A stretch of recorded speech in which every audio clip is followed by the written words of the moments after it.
It's 7 in the morning. Samiha Başak cast her nets last night. Now she's seeing what's landed in them. She's a fisherwoman in the Gulf of Gökova in southwest Turkey. But her livelihood is not guaranteed. Her net is 2,000 meters long. Today's catch is modest. Samiha Başak is one of many fisherwomen in the region.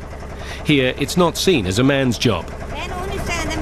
I've been doing this job for 13 years. My husband died 13 years ago, and after that I began working for myself. Samiha Başak and other local fishermen and women have formed a collective in Akyaka. They're working together with marine conservationist Zafer Kizilkaya. These days, they all frequently catch fish that aren't actually common to the area. One example is a sea bream that's native to the Indo-Pacific region. This looks like a small species, but right now it is more than 35% of the total catch of the cooperative annually. The marine biodiversity found in Gökova Bay makes it a paradise for divers.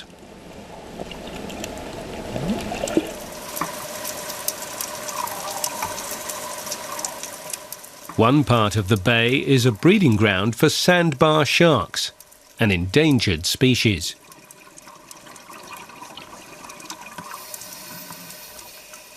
Invasive species are threatening the local ecosystem. Rabbit fish, for example, reach southwest Turkey via the Suez Canal, often hitching a ride in the belly of a ship.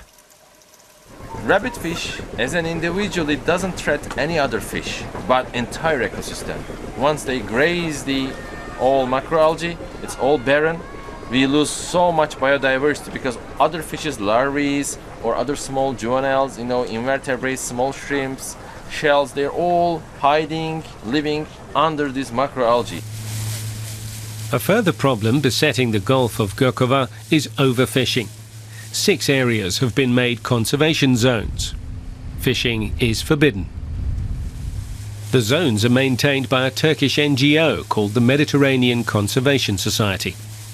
There's only one big Coast Guard boat, but it's always a way for, in preventing the illegal human traffic. So we decided to set up our own ranger system from the community members. The ranger patrols the bay, keeping an eye out and raising awareness about the conservation efforts. He often has to tell tourists holidaying on their yachts that fishing is banned here.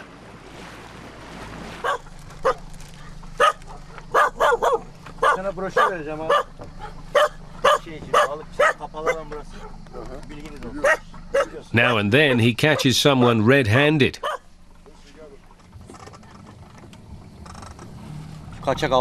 We get some illegal fishing here. We issue a warning and pass their names on to the coast guards. It's a punishable offence. Some people also come here from inland and barbecue. They also get a warning and we put out the fire. Today, conservationist Zafer Kizilkaya is counting fish to see whether stocks have been replenished since the fishing ban was introduced in 2010. The fish are counted every year at the same time and in the same place, allowing the conservationists to calculate the biomass. A comparison study is also carried out in areas where fishing is still permitted.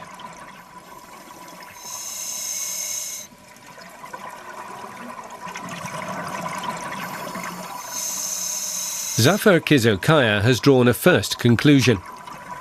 The results show us exactly what we thought.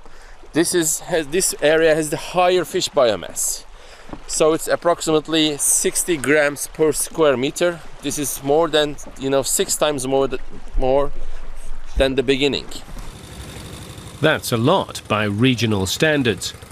And good news for the local fishing industry. Even though Samiha Başak has to stick to the no fishing rule in the protected zones, she too will benefit from replenished fish stocks. Still, Samiha misses the old days.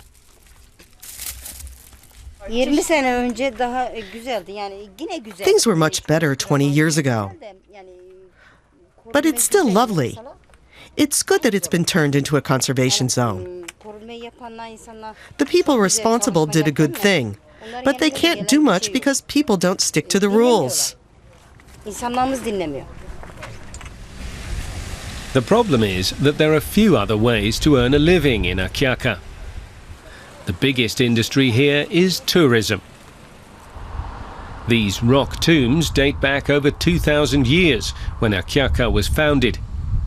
For centuries, it was home to just a few fishermen. It was only in the 1970s that it became a popular holiday destination.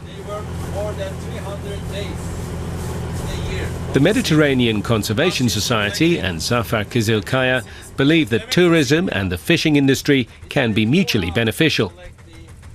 The NGO was set up a few years ago, financed by international sponsors. Tourists can go out to sea with fishermen and watch them at work. In return, the fishermen take a cut of the takings from the tourist excursions. When we are talking about alternative livelihood, we cannot ask them to go and work some on land job. They can't do that. They want to be on the water, they want to be on the sea, on the boat, and this is what they are doing. And they are making money, showing their cultural life, and some interesting part of fishing in the Gökova Bay to tourists. And once the fishermen and women no longer depend on their catches for a livelihood, the bay's biodiversity has a better chance of surviving.